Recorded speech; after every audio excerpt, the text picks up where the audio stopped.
Let me ask you something honest. Are you tired of everyone having an opinion about what it means to be a man? Social media says one thing, culture says another, your friends say something else. But what does the Bible actually say? Not the edited version, not the cultural version, not the version that fits neatly into modern politics. The full picture. Because here's what I've discovered. Biblical manhood is far more challenging than culture's version. It requires more strength, not less. But it's a completely different kind of strength. Today we're going to look at what the Bible really says about being a man, and I think you'll be surprised. This isn't about being alpha or beta.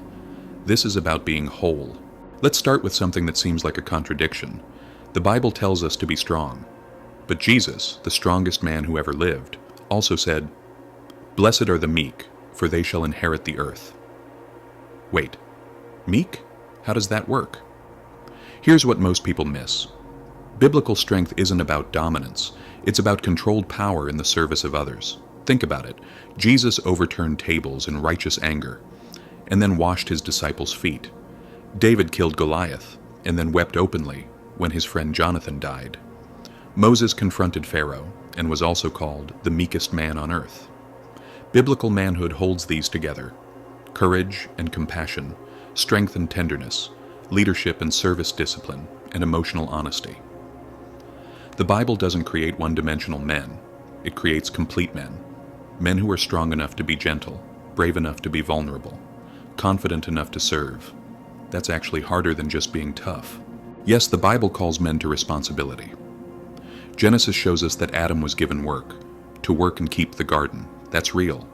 Men are called to provide, protect, and lead. But here's what gets left out. The Bible also shows us what happens when men lead without humility. Adam blamed Eve instead of taking responsibility. King David's strength became abuse when he took Bathsheba. Peter's boldness became pride until he denied Jesus 3 times. Biblical leadership isn't just about strength. It's about strength submitted to God. Proverbs 16:32 says, "Whoever is slow to anger is better than the mighty, and he who rules his spirit than he who takes a city." Real biblical masculinity says, lead, but lead like Jesus, who came to serve. Provide, but remember everything you have is from God. Protect, but never dominate or control. Be strong, but strong enough to admit when you're wrong. The hardest person you'll ever lead is yourself. That's where true strength begins. Let's talk about emotions. The Bible does teach self-control. Proverbs says, "A man without self-control is like a city broken into and left without walls." That's true. But here's what's also true. The Bible never tells men to suppress emotion. Look at Jesus. He wept at Lazarus' tomb. He expressed deep distress in Gethsemane. He showed righteous anger at injustice. He showed compassion that moved him to action.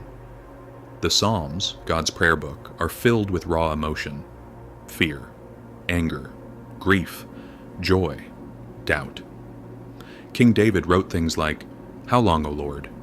Will you forget me forever?" That's not weakness. That's honest faith. Here's the difference. Being ruled by emotion equals reacting without wisdom. Processing emotion biblically equals feeling deeply, then choosing wisely. Self-control doesn't mean emotional shutdown. It means feel what you feel. Bring it to God. Let Him guide your response. Act with wisdom, not impulse. Men who can't name their emotions can't control them. Biblical men have the courage to be honest, with God, with others, with themselves.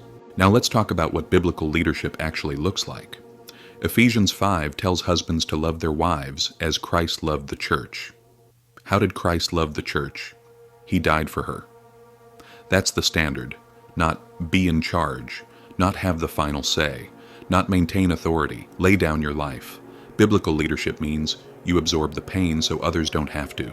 You sacrifice your comfort for their good. You go last, not first. You carry more, not less. You serve, not rule. Jesus could have commanded worship. Instead, He wrapped a towel around His waist and washed dirty feet. Then He said, "I have given you an example that you also should do just as I have done." That's not a suggestion. That's the call. Weak men demand respect. Strong men earn it through sacrifice. Weak men need control. Strong men give it away in service. That's biblical manhood. So why are men struggling today? Why do so many feel lost, angry, purposeless? I think it's because we've been given two broken options. Option 1, be tough, show no weakness. Emotions are for women. Option 2, masculinity is toxic. Apologize for being a man. Both are lies, and both leave men empty. The truth is, men need purpose, but not selfish ambition.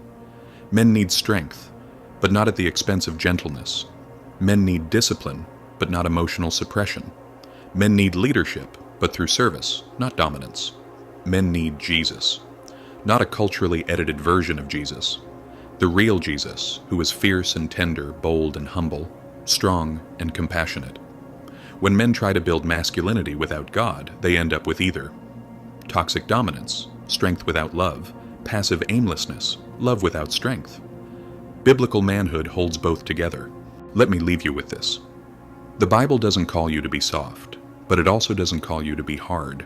It calls you to be like Christ, strong enough to be gentle, brave enough to be vulnerable, confident enough to serve, disciplined enough to feel powerful enough to lay down your life. That's harder than any alpha message, and it's far more beautiful. So here's my challenge. Don't build your manhood on cultural reactions. Build it on Christ. Read the Gospels. Watch how Jesus loved. See how he led. Notice his strength and his tears. That's your model. Not the world's version, not social media's version, Christ's version. If this message spoke to you, subscribe to the channel. But more importantly, take one step today toward becoming the man God designed you to be. Not the man culture demands, the man God dreams of.